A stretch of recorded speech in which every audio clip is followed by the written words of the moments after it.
Hello guys, welcome back to my channel Payal vlogs. অনেকদিন পরে তোমাদের সাথে একটা রেসিপি শেয়ার করার জন্য চলে এলাম। ভালো লাগলে অবশ্যই পাশে থাকবে, লাইক শেয়ার আর সাবস্ক্রাইব করে। তো এখানে আমি KFC চিকেন বার্গার বানানোর জন্য একটা বোনলেস চিকেনের বেস্ট পিস আমি নিয়েছি। এটা আমি মধ্যখান দিয়ে কেটে বাটারফ্লাই পিস করব। দেন বাটারফ্লাই পিস করব না, ওটা পুরোপুরি কেটে আমি টুকরোই করে নেব। তারপর কেটে টুকরো করে নেওয়ার পর ওটাকে একদম পিটিয়ে মানে আপনাদের কাছে যেটাই থাকুক, ভারী কোনো জিনিস থাকলে সেটা দিয়ে, অ্যাকচুয়ালি বেলুন চাকিটা দিয়ে বেশি ভালো হয়।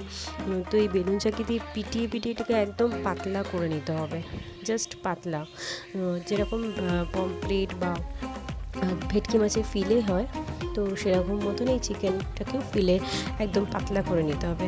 আপনারা এখানে দেখতেই পাচ্ছেন আমি এটাকে কিভাবে পেটাচ্ছি, মানে একদম ওইটাকে পাতলা এরকম জাস্ট একদম থেতো করে দিতে হবে। দেন এটার মধ্যে আমি মশলা মাখাবো, মশলা মাখিয়ে ম্যারিনেট করে রাখবো।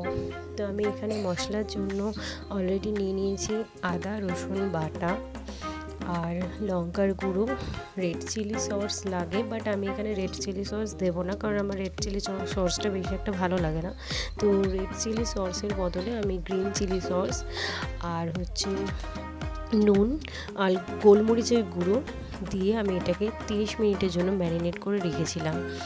30 মিনিট পর আমি চিকেনটাকে ভালো করে মানে ম্যারিনেটটা আবার মশলাটাকে ভালো করে মাখিয়ে দেন আমি ময়দাটাকে রেডি করে নিয়েছিলাম।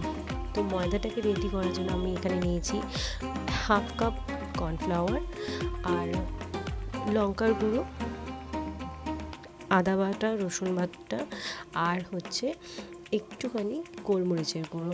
আর এখানে আমি 1 কাপ মতন ময়দা নিয়ে এটাকে সুন্দর করে আমি মিক্সড করে আলাদা করে রেখে দিয়েছিলাম। দেন আমি মানে ম্যারিনেট করা যে চিকেনের পিসটা ছিল, তো সেইটাকে একবার ওই ময়দার কোট করে আমি তারপর জলে ডুবিয়ে সঙ্গে জলের থেকে তুলে নিয়ে আবার ময়দার মধ্যে কোট করে ঝেড়ে এটাকে তেলের মধ্যে ভেজেছিলাম।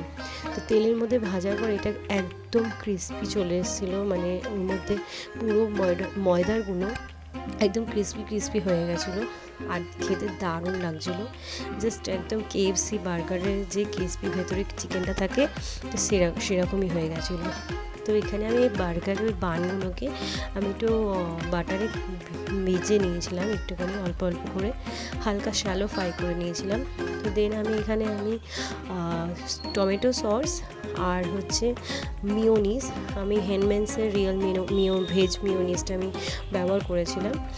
তো হেনম্যানসের বা আপনারা ডক্টর ওটকার্সেরও মেয়োনিজ, যে কোনো মেয়োনিজ আপনারা ব্যবহার করতে পারেন, সেটা আপনাদের ব্যক্তিগত ব্যাপার, বাট আমার এই মেয়োনিজটাও ভীষণ ভালো লেগেছে। তো যতটা পরিমাণে টমেটো সস ততটা পরিমাণে মেয়োনিজটা নিতে হবে। দেন ওই একটা সস তৈরি করে নিতে হবে। তারপর ওই সসটা বার্গার বানের মধ্যে লাগিয়ে তারপর আমরা ওর ওপরে দিয়ে দেবো লেটুস পাতা দেওয়ার পর চিকেনের পিসগুলো দিয়ে দেবো। চিকেনের পিসগুলো দিয়ে দেওয়ার পর আমি আরেকটু বার্গার বানটার মধ্যে, ওপরে যে বার্গার বানটা আছে সেটার মধ্যে আমি আবার সসটা লাগিয়ে নেবো। আর তারপর একটু টমেটো দিয়ে দেন আমি ওই বার্গার বানটা যেটার মধ্যে সস লাগানো রয়েছে সেটা ওপর দিয়ে দিয়ে দেবো। দেন আপনারা চাইলে ওপর দিয়ে একটা ওই চিজের যে চিজগুলো আছে সেগুলোও দিতে পারেন। ওইটা একটু দিলে পরে একটু বেশি চিজ ব্যাপারটা হয়ে যাবে, মিওনিজের ব্যাপারটা আসবে না। তো আপনারা চাইলে সেটাও দিতে পারেন, আর না চাইলে এমনিও খেতে পারেন। আর আমার আজকের এই ভিডিওটা কেমন লাগলো, আমার এই রেসিপিটা কেমন লাগলো, অবশ্যই কমেন্ট বক্সে জানাবেন। লাইক শেয়ার আর সাবস্ক্রাইব করতে ভুলবেন না, আর পাশে থাকা বেল আইকনটি অবশ্যই প্রেস করে দেবেন। ভালো থাকবেন, সুস্থ থাকবেন। Thank you.